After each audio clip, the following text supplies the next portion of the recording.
C'est l'heure du journal de l'Afrique. Soyez les bienvenus sur France 24. À la une ce soir, les pays de l'AES qui quittent la CPI, le Mali, le Niger et le Burkina Faso ont décidé de claquer la porte de la Cour pénale internationale, une instance qu'ils qualifient d'impérialiste et de néocolonialiste. La procédure pour se retirer de la CPI dure 1 an. Les détails dans ce journal.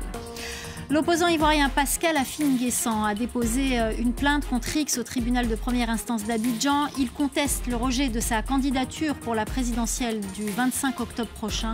On fera le point dans un instant. Et puis à la fin de ce journal, nous irons au Sénégal qui se réjouit de la victoire du Ballon d'Or par Ousmane Dembélé. L'attaquant du PSG a des attaches dans le pays. Il pourrait même s'y rendre pour une tournée. Les réactions à suivre. C'est sans surprise que le Niger, le Mali et le Burkina Faso ont annoncé lundi leur retrait de la Cour pénale internationale. Ces pays gouvernés par des militaires qualifient l'instance d'instrument de répression néocoloniale. Mais ce retrait ne sera pas effectif avant 1 an. Émilie Boyle. C'est décidé. Mali, Niger et Burkina Faso se retirent de la Cour pénale internationale. Après avoir rompu les liens avec la France ces dernières années, les 3 pays gouvernés par des juntes militaires s'éloignent encore davantage des institutions internationales. Il estime que la CPI, qui siège à La Haye aux Pays-Bas, est trop partiale. Cette juridiction s'est transformée en instrument de répression néocoloniale au mai de l'impérialisme, devenant ainsi l'exemple mondial d'une justice sélective. En effet, la CPI s'est montrée incapable de prendre en charge et de juger des crimes de guerre, des crimes contre l'humanité, des crimes de génocide et des crimes d'agression avérés. La semaine dernière, le Premier ministre nigérien avait accusé l'institution de ne viser que des pays africains. Regroupés dans l'Alliance des États du Sahel, les 3 pays annoncent une décision à effet immédiat, mais dans les faits, le retrait n'est effectif qu'1 an après le dépôt du dossier devant l'ONU. À la place de la CPI, ils annoncent créer prochainement une cour pénale sahélienne. Ce retrait suit aussi un rapprochement avec la Russie, dont le président est visé par un mandat d'arrêt de la Cour pénale internationale. Les pays du Sahel seront loin d'être les seuls à ne pas ou plus adhérer à la Cour de La Haye.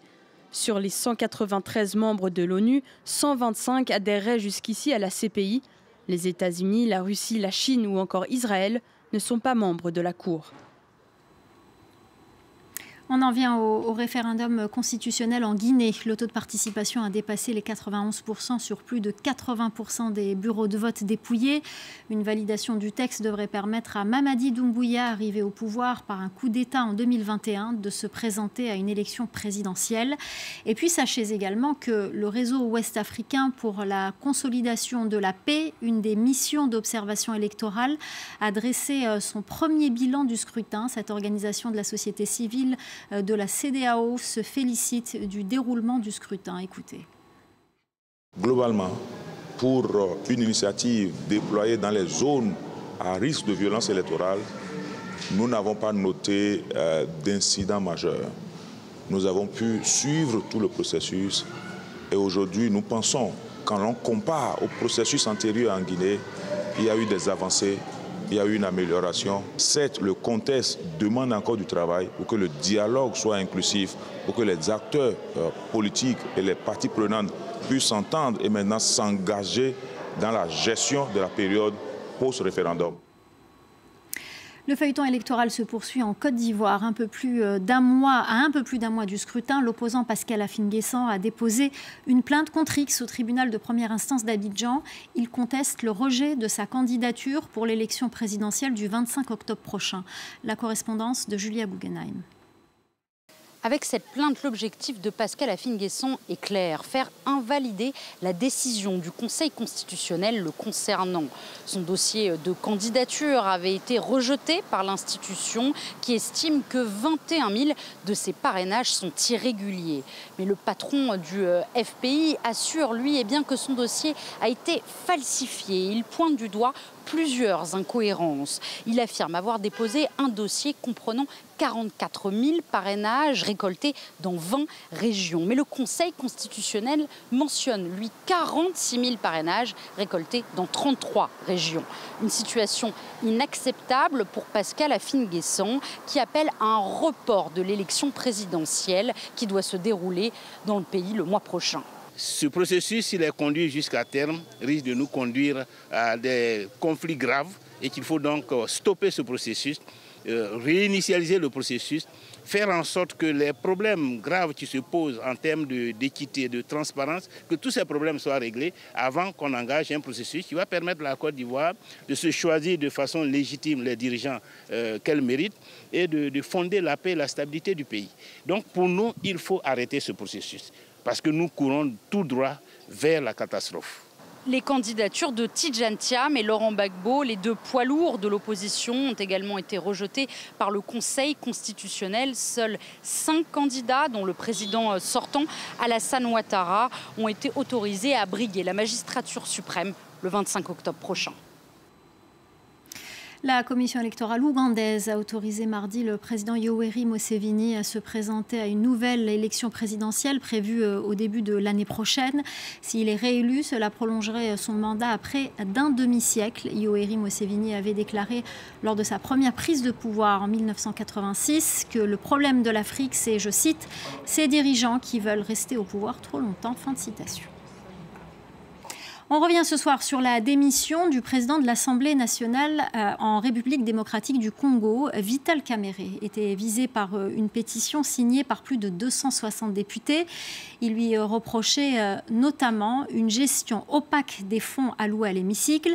Cette démission a provoqué la surprise et a fait la une de la presse nationale. Les précisions de notre correspondante à Kinshasa, Aurélie Bazaraki-Bangoula. Visé par une pétition, Vital Kamerhe jette l'éponge. Alors c'est le titre qu'a choisi le quotidien Le Phare. Il faut dire que Vital Kamerhe a démissionné de son siège de président de l'Assemblée nationale avant même le vote des députés. Alors dans son discours, Vital Kamerhe a déploré un débat centré sur sa destitution plutôt que sur, je cite, les nombreuses batailles qui restent à mener au Congo. Il évoque notamment celle de la crise sécuritaire dans l'est du pays. Alors maintenant, la question est de savoir si la démission de ce poids lourd de la majorité va fragiliser la coalition au pouvoir et surtout savoir qui va succéder à Vital Kamerhe. Il faudra également suivre les alliés puisque le poste de président n'était pas confié à l'UDPS mais aux partis alliés. Il faudra suivre comment les alliés vont se positionner, le MLC, l'AFDC, s'ils voudront travailler à récupérer ce strapotin-là ou si ça reviendra à l'UDPS avec les conséquences que cela pourra entraîner pour les autres membres du bureau. Donc il faudra bien suivre le repositionnement qui sera inévitable. Il y a cet enjeu-là à la fois de l'agenda, mais également des ambitions qu'il faudra gérer dans un contexte où on sait que tout le monde au Congo est ambitieux et qu'il faut difficilement trouver un consensus sur une candidature. Certains députés nous ont confié que cette pétition avait aussi pour but d'affaiblir Vital Kamerhe, perçu comme un potentiel adversaire lors de la prochaine élection présidentielle.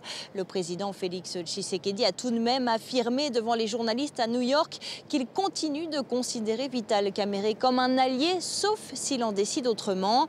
Dans son discours, Kamerhe, lui, a réaffirmé sa loyauté envers le chef de l'État. Le Maroc modifie les conditions d'entrée sur son territoire en vue de la Coupe d'Afrique des Nations. Le pays instaure la mise en place d'une autorisation électronique de voyage. 8 pays, tous du continent africain, sont concernés par cette mesure temporaire gratuite. L'Algérie, la Tunisie, le Burkina Faso, le Niger, le Cap-Vert, le Gabon, le Sénégal et le Togo. L'international français Ousmane Dembélé est désigné Ballon d'Or ce lundi. Le meilleur footballeur de la saison 2024-2025 est originaire du Sénégal et de la Mauritanie.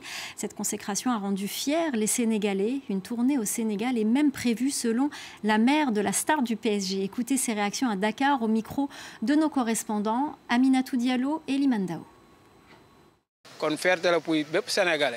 C'est une fierté pour tous les Sénégalais. Cela fait longtemps qu'un joueur d'origine africaine n'a pas remporté le Ballon d'Or. Cela nous fait vraiment plaisir. Il y a ses coéquipiers qui étaient là, mais il s'est battu, il s'est mouillé le maillot jusqu'à vraiment obtenir cette trophée-là. Et là, ça nous a honorés en tant qu'Africains, en tant que Sénégalais aussi. Hein. Avant de se quitter, on vous emmène au Malawi pour parler d'un autre sport, l'escalade.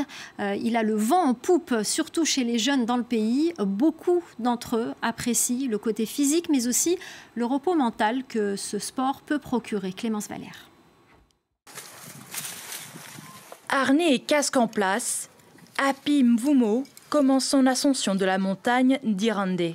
Tous les samedis, il retrouve d'autres jeunes de Blantyre pour pratiquer leur passion, se vider la tête et prendre de la hauteur. De nombreux jeunes aujourd'hui sont confrontés à beaucoup de stress et à d'autres problèmes. Et l'escalade est l'un des meilleurs sports pour y faire face. Ce sport nous aide à mieux nous concentrer et à prendre des bonnes décisions. Dans ce club d'escalade, on retrouve tous les niveaux, de débutants à confirmés et toutes langues confondues. Quand je suis dehors, je dois constamment changer de langue car je parle à différentes personnes. Je dois même changer constamment les mots que j'utilise. On apprend donc beaucoup à s'adapter ici. Et quand ces grimpeurs ne s'exercent pas dans les montagnes, ils s'entraînent en intérieur. Face au mur, ils apprennent les techniques de base et peaufinent les acquis. Certains ambitionnent même de participer à des compétitions. Ici, au Malawi, nous avons des gens qui sont très doués pour l'escalade. Nous avons des grimpeurs très agiles. Imaginez, lors d'une récente compétition en Zambie, le Malawi est arrivé deuxième, ce n'est pas rien. Malgré ses reliefs et montagnes, l'escalade reste un sport assez méconnu au Malawi. Une tendance qui change petit à petit grâce aux initiatives de ce club. Voilà, c'est la fin du Journal de l'Afrique. Restez avec nous, l'info continue sur France 24.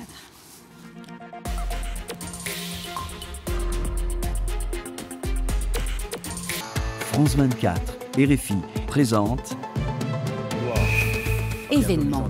Emmanuel Macron sur France 24 et RFI. Depuis New York, le président français s'exprimera sur la reconnaissance de l'État palestinien et tous les dossiers internationaux du moment. Ne manquez pas cette interview exceptionnelle et notre édition spéciale demain sur France 24 et RFI. Je suis Loïc Piala, l'un des correspondants de France 24 à Los Angeles. On se retrouve, si vous le voulez bien, dans les journaux de la chaîne pour parler de toute l'actualité de l'Ouest américain. Loïc Piala, l'un des 200 correspondants de France 24 dans le monde.